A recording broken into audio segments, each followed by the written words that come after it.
नमस्कार मंडळी. आशा आहे तुम्ही सर्व समाधानपूर्वक आयुष्य जगत असाल, आयुष्यात आनंद मिळवण्याच्या धडपडीत असाल आणि जर अडचणीमध्ये असाल तर संत पुरुषाचा कृपा तुमच्यावर हो अशी मी सदिच्छा व्यक्त करते आणि थोडासा तुमचा वेळ तुम्ही माझ्या संत कथेसाठी द्याल अशी आशा व्यक्त करते. मंडळी, जगाच्या पाठीवर सर्वधर्मीय लोकात संत पुरुषांना मान दिला जातो. संत म्हणजे प्रतिईश्वर, म्हणून त्यांची कृपा प्राप्त करण्याचा अगदी राजे महाराजे यांना देखील प्रयत्न चुकला नाही. सर्व भूतमात्रांविषयी ज्यांच्या अंतःकरणात प्रेम आणि दया वसत आहेत, ईश्वर प्रेमाने ज्यांचं अंतःकरण व्याप्त आहे आणि परमेश्वराचे नामस्मरण आणि चिंतन जे सदैव करतात ते संत. आपला महाराष्ट्र ही संतांची भूमी. आज आपण माहिती पाहणार आहोत वऱ्हाड प्रांतात शेगाव येथे होऊन गेलेल्या श्री संत गजानन महाराजांविषयी. श्री गजानन महाराज 23 फेब्रुवारी 1818 रोजी ऐन तारुण्य दशेमध्ये शेगावी दिसले. तिथे एक साधू देवीदास पातुरकर यांच्या मठाबाहेर पडलेल्या उष्ट्या पत्रावळीतील कण वेचून ते खाताना सर्वप्रथम आढळले आणि गाई गुरांसाठी ठेवलेलं पाणी पिऊन ते निघायला लागले.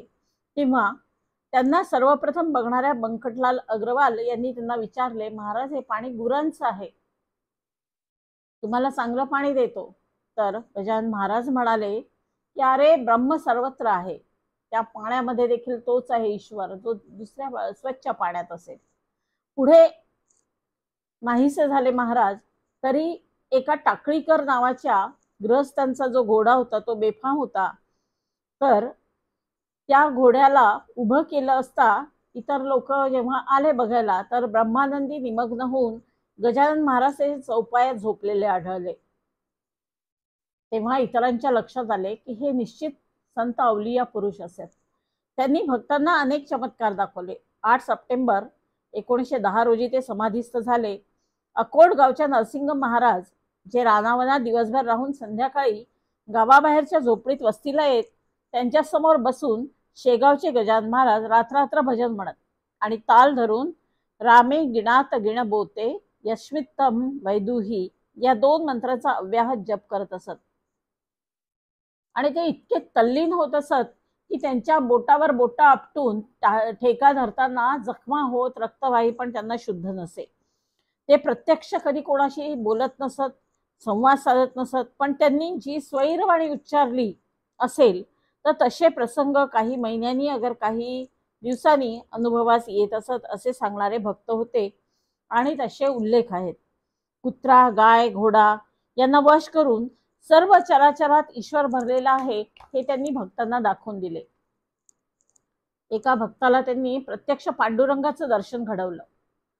तो काळ ब्रिटिशांच्या पारतंत्र्याचा होता. यावेळी राजद्रोही म्हणून दादासाहेब खापर्डे यांच्या घराची ब्रिटिशांकडून झडती घेतली गेली. त्याच वेळी ती झडती 4 ते 5 तास राहिली.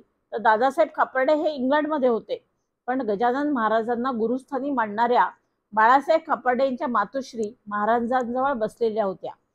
तेव्हा गजानन महाराज त्यांना म्हणाले, पुष्कळ झडती झाली, लोकांचे पोट्टे बदमाश आहेत, पत्ता लागू दिला नाही, अशाने काय होणार आहे. ही वाक्य महाराज पुन्हा पुन्हा बोलले. त्याचा अर्थ मातोश्रींना घरी गेल्यावर कळलं की 4-5 तास त्यांच्या घराची झडती झाली आणि ते लिहून ठेवले गेलेले सगळ्यांसाठी अजूनही आहे.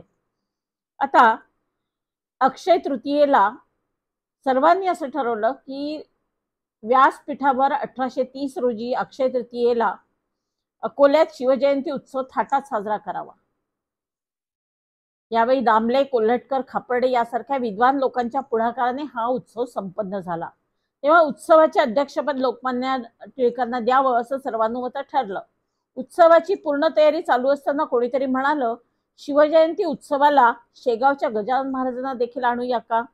शिवाजी महाराजांच्या राष्ट्रोद्धाराच्या कार्याला जसा समर्थ रामदास स्वामींचा आशीर्वाद होता, तसा टिळकांच्या राष्ट्रभक्तीला गजानन महाराजांचा आशीर्वाद मिळेल.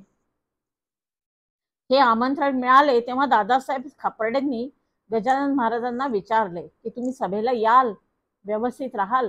कारण महाराजांचे एक वैशिष्ट्य होते, महाराज अवलिया होते.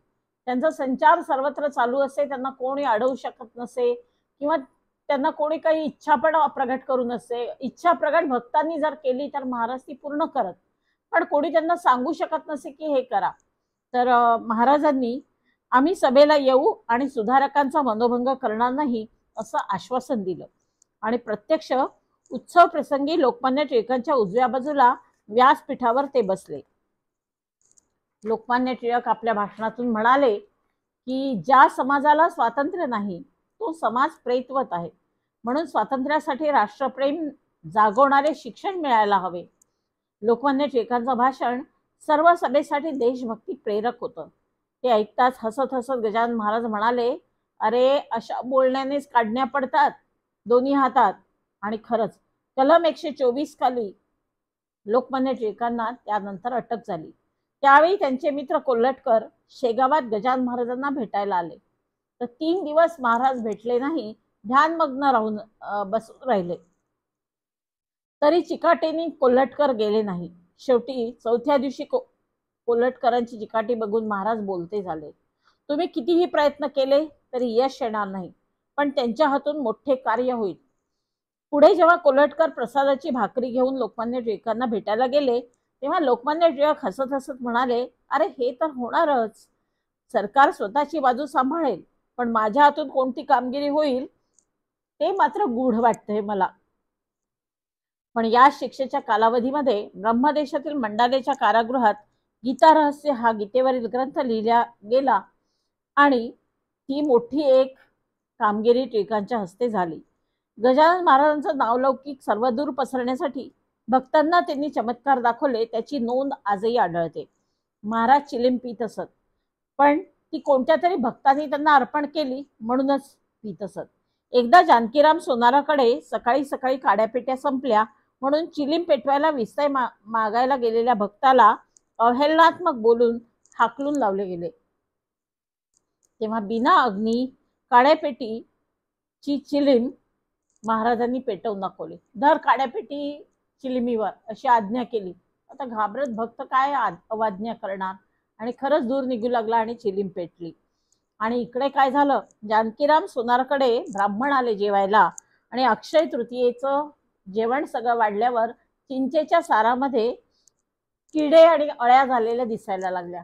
ते बघून सर्व ब्राह्मण उठून उभे राहिले. जानकीराम सोनाराने ते बघितले आणि तो एकदम स्तंभित झाला. हे काय झालंय, मी इतकं मनापासून केलंय आज. पण त्याला आठवलं आज सकाळी आपण महाराजांचा अपमान केला, अपमानजनक बोललो, त्याचा तर परिणाम नसावा. तो लगेच बंकटलाल या भक्ताकडे गेला. त्याच्या वशिलेने त्यांनी महाराजांच्या पाया पडली, क्षमा याचना मागितली आणि ते चिंचवणे महाराजांना दाखवलं. महाराजांनी त्या चिंचवण्याकडे बघितलं आणि ते अमृतासारखे निर्मय आणि गोड झालं. एकदा मकीनचिंदू भक्ताला महाराजांनी घरून 2 कानवले आणायला सांगितलं आणि सांगितलं करायचे नाही, तुझ्या घरी उतरंडीला आहे ते घेऊन ये. त्याला आश्चर्य वाटलं की करून कितीतरी दिवस झाले होते कानवले. तरी तो घरी गेला आणि त्याने उतरण शोधली आणि खरंच त्याला चांगल्या स्थितीतले 2 कानवले सापडले. एकदा निस्सिम भक्त बंकटलालने मके खाण्यासाठी मळ्यात चालायचा खूप आग्रह केला आणि त्यांना नेलं. मके भाजायला आपटी पेटवली आणि त्या आपटीच्या धुराने मोहळ्यातल्या मधमाशा उडाल्या. त्याबरोबर महाराजांचे जे भक्त होते ते सैरावैरा पळायला लागले. बंकटलालही पळाला, पण बघतो तो काय महाराज शांतपणे बसलेले. बिचाऱ्याला वाईट वाटलं. आपल्यामुळे महाराजांवर मधमाशांनी हल्ला केला म्हणून तो हळूहळू पुढे येऊ लागला. तोच महाराजांनी मधमाशाला आज्ञा केली की माझा भक्त कासावीस होतोय, निघा तुम्ही. त्याबरोबर अचानक त्या मधमाशा अंगावरून उठल्या आणि उडून गेल्या. बंकटलाल भक्त ज्यांनी महाराजांना मळ्यात बळे आणले होते त्यांनी सोनाराला खूप दुःखी झाला आणि सोनाराला बोलवलं काटे घेऊन. का? त्या अंगामध्ये मधमाशांनी मारलेला जो डंख असेल ते काढून घ्यावा म्हणून. पण बघतात तर काय, सोनारांना एकही काटा दिसेना. महाराजांनी योग क्रियेने ते रुतलेले काटे केव्हा शरीराबाहेर काढले होते. गजानन महाराजांनी भास्कर पाटील या शेतकऱ्याच्या कोरड्या विहिरीला पाण्याने भरण्याची किमया केली. त्यावेळी अकोट प्रांतामध्ये पाण्याचं खूप दुर्भिक्ष असे. भास्कर पाटील हा बिचारा एक शेतकरी होता छोटा, त्याची आज शेतात विहीर होती, पण तिला अनेक वर्षापासून पाणी नव्हतं, तर लांबून तो पाणी घेऊन आला होता. तर महाराज त्या ठिकाणी फिरत फिरत आले, कासावीस झाले होते पाण्याने. त्यांनी मागितलं की मला थोडंसं पाणी मिळेल का प्यायला. तर भास्कर पाटील म्हणाले की तुला गोसाड्या, तुला माहितीये का पाण्याची किंमत काय आहे? इथे पाणी नाही कुठे, चल चालता हो इथून, किती लांबून आणलंय मी, तुला मिळणार नाही. तर महाराज त्या विहिरीकडे गेले आणि शांतपणे विहिरीवर बसले. ते म्हणाले जगन्नियता मला पाणी पाजेल. तर विहिरीच्या बाजूला एक काही बादली किंवा काहीतरी पाणी काढायचं भांड एखादं असेल किंवा पान असेल, त्याचा द्रोण बनवला महाराजांनी आणि ओढवं होऊन त्याच्यातलं पाणी काढलं आणि ते पिऊ लागले. इकडे भास्कर पाटलाची सहज नजर गेली, तो काय विहिरीतनं पाणी पित आहे महाराज म्हणून भास्कर पाटील धावत आला. बघतो तो काय, त्याची जी विहीर अनेक वर्षापासून कोरडी होती ती पाण्याने तुडुंब भरली होती, इतकी की वरपर्यंत हात लागत होता. भास्कर पाटील महाराजांना शरण गेला आणि त्यांनी महाराजांचं शिष्यत्व पत्करलं. त्यानंतर तो प्रपंचात रमला नाही.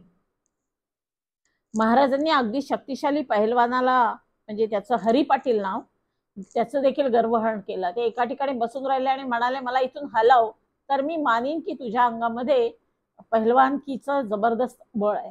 आणि अनेक प्रयत्न करूनही त्यांना हलवता आलं नाही. एकदा असं झालं की भागवत गीता वाचून नैनन छिंदती श्लोकाचं निरूपण ब्रह्मगिरी नावाचा गोसावी करत होता आणि महाराज त्याच ठिकाणी बागेमध्ये पलंगावर, मळा असेल, मळ्यामध्ये ते निरूपण चालू होतं. महाराज पलंगावर बसून होते. त्यांनी स्वतःजवळ ब्रह्मगिरी गोसाव्याला बसण्याचं आमंत्रण दिलं, पण गोसावी आला नाही आणि त्याचं जे नैनन छंदची तिचं जे हे होतं व्याख्यान होतं ते सुरू झालं, निरूपण सुरू झालं.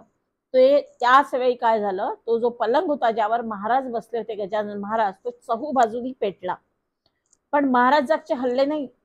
ते म्हणाले ब्रह्मगिरी गोसाव्याला की महाराज या या इथे बसा, तुम्ही आताच नैनन छंदती बद्दल सांगताय ना निरूपण, तर नैनन छंदती श्लोकावर तुमचे व्याख्यान जसं आहे तसं तर नैनन दहती पावक करून दाखवा. गोसावी घाबरला, तो कसला त्या जळत्या पलंगावर बसणार.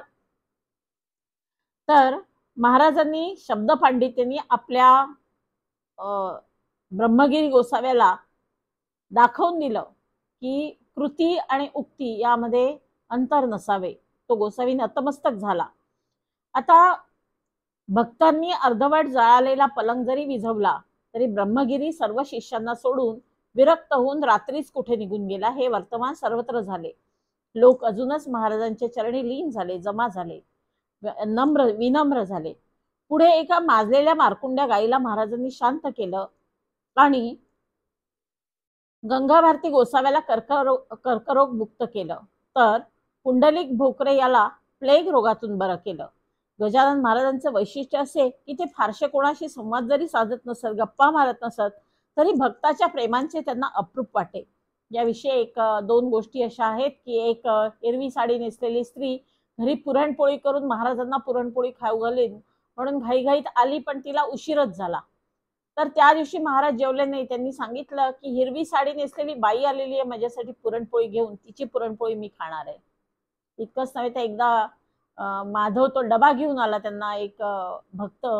तर त्या दिवशी महाराज जेवले नाही, म्हणाले नाही माझा डबा येतोय. त्या भक्ताची गाडी चुकली, त्याला उशीर झाला, 2 वाजले, तरी त्या दिवशी महाराजांनी काहीही खाल्लं नाही. तर त्यांच्या कृपा प्रसादामुळे अनेकांवर आलेले संकट अगदी मृत्यूचे सुद्धा टळले असे लेखन पुरावे आढळतात. पण ज्यांच्या आयुष्याची परिक्रमा पूर्ण झाली तर समाधानाने आयुष्याचा जगाचा निरोप घ्यावा हे देखील त्यांनी काही भक्तांना दाखवून दिलं. भास्कर आणि माधव या 2 भक्तांच्या उदाहरणावरून दिसते की त्यांचं आयुष्य संपल्यावर महाराजांनी कृपेने त्यांना शांतपणे या जगाचा निरोप घेण्याचा उपदेश केलाय. त्यांच्या प्रसादाने महारोगी बरे झाले तर कर्जमुक्त सुद्धा काही लोक झाले. श्री संत गजानन महाराज हे दिगंबर वृत्तीतले सिद्ध कोटीत पोचलेले साधू होते. कुठेही राहावं, कुठेही संचार करावा, जे मिळेल ते खावं, तरी त्यांना झुणका भाकर मात्र प्रिय होती. निव्वळ भक्तांनी अर्पण केल्यामुळेच ते चिलिंपित, नाहीतर त्याचे देखील त्यांना व्यसन नव्हते. त्यांच्यावर श्रद्धा ठेवणाऱ्यांना त्यांचा कृपाप्रसाद तेव्हा प्राप्त झाला आणि त्यांच्या समाधीनंतर सुद्धा त्यांच्या समाधीच्या निव्वळ दर्शनाने सुद्धा मनशांती मिळते, हा अनुभव भक्तांना आलाय. 8 सप्टेंबर 10 रोजी ते समाधीस्थ झाले. ते समाधीस्थळ अजूनही परमार्थाची इच्छा करणाऱ्यांना किंवा प्रापंचिक अडचणींना संत्रस्त असणाऱ्यांना योग्य मार्ग दाखवते. श्री गजानन महाराज संस्था शेगाव हे संपूर्ण देशात एक आदर्श सत्संगाचे सिद्धपीठ म्हणावे लागेल. कितीही गर्दी असली, कितीही गर्दी म्हणजे रोज कमीत कमी 30,000 लोक दर्शनाला येतात, तरी देखील पाठीवर मारून ढकलून निघा इथून ओरडत तुम्हाला कोणीही हकलणार नाही, घाई करणार नाही, तुम्हाला पुढे सारले जाणार नाही. तर पांढरे धोतर आणि टोपी घातलेले स्वयंसेवक मौनपणाने विनम्र भावाने नमस्कार करून विनंती करतील पुढे जा म्हणून. संपूर्ण स्वच्छतेने यांत्रिक तंत्रकौशल्याच्या वापराने बनलेले भोजन हे देखील इथलं वैशिष्ट्य आहे. आणि भक्त निवास तर दुसरा आश्रमच म्हणावा लागेल, इतका सुंदर परिपूर्ण झाडांनी वेढलेला आहे, संपूर्ण सोयीनी पूर्ण आहे. तुमच्या प्रापंचिक दगदगीतून मनाला विसावा इथे तुम्हाला निश्चित मिळेल. पण अनेकांची उपजीविका देखील या देवस्थानामुळे झालेली आहे. लोकशिक्षण, रुग्णसेवा, शैक्षणिक सेवा अशा सर्व सेवेची कामगिरी महाराजांच्या कृपेने शेगाव नगरीत आजही होत आहे. हा संत महिमा आहे. कोरोनाच्या लॉकडाऊन काळामध्ये देखील हजारो गरजूंना या देवस्थानाच्या वतीने जेवणाचे डबे गेले होते असं सांगितलं जातं. शेवटी नतमस्तक होऊन मी असे म्हणे, संत गजानन महाराज की जय. तर मंडळी, पुन्हा भेटूया एका संतांना घेऊन असंच परत संत भेटीला. तोपर्यंत आज्ञा असावी.